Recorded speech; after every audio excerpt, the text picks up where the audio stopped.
Здравейте и добре дошли в урок номер 2 от моята поредица за Таро. Днес ще разгледаме магиосникът или магът. Освен основното й значение, ще ви покажа как една и съща карта може да носи различни нюанси в различните колоди.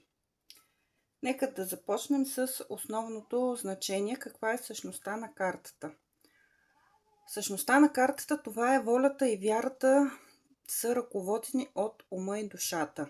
Значението е, че съставяме планове или идеи с далечна цел, защото всичко необходимо за това е в нашите ръце. Както виждате, магът има и четирите основни символа в тарото: пентакли, чаши, жезли и мечове. В класическото таро,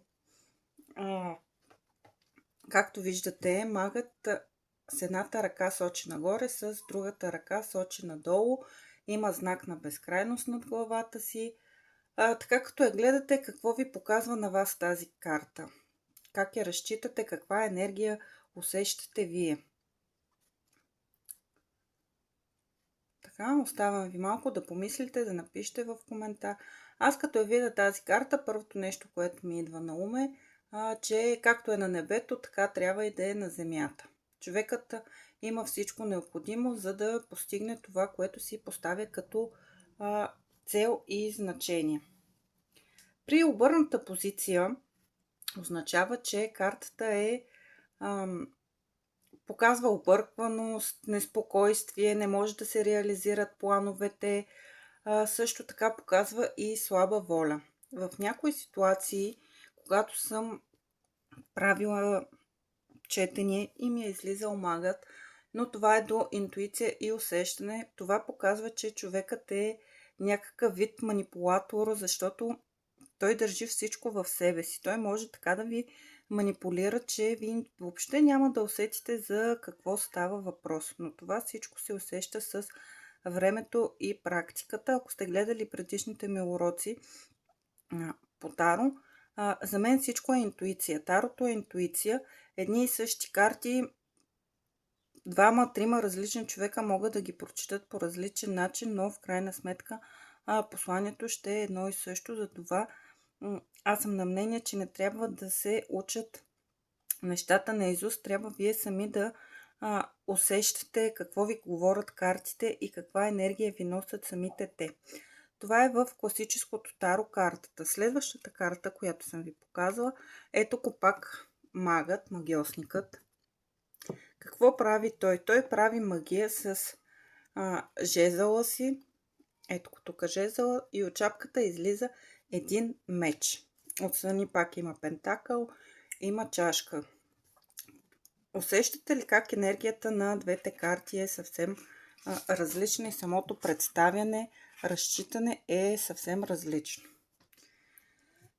Първата карта, както ви казах, това, което аз виждам е, че човекът нарежда да бъде както на небето, така и на земята. Втората карта бих ви разчела, че този човек ви манипулира по даден начин, защото магията е някакъв вид манипулация и той се опитва да ви манипулира по този начин. Да, той има всичко, може да го направи и го прави. Третата карта, само да си сложа тук едно ангелче да подпра. Ето и третата карта, пак магиосникът. Виждате ли? Така малко ще ги събера, да може да ги виждате. Така. В третата карта виждате ли как магиосникът си играе с четирите елемента: въздух, вода, огън и земя. Той ги върти в ръцете си, във въздуха си. Това пак е вид манипулация. Самият човек може така да си играе с елементите и с всичко. Той е толкова уверен в себе си и в своите способности, така че всичко, което реши, че може да го постигне, той ще го постигне в близкото бъдеще или далечно, в зависимост от това дали сте задали период за въпроса си. Така, казахме в права позиция, казахме в обърната позиция, значението на картата. Така. Другото, което е За всяка една сфера по различен начин се чете и се чувства енергията на магата.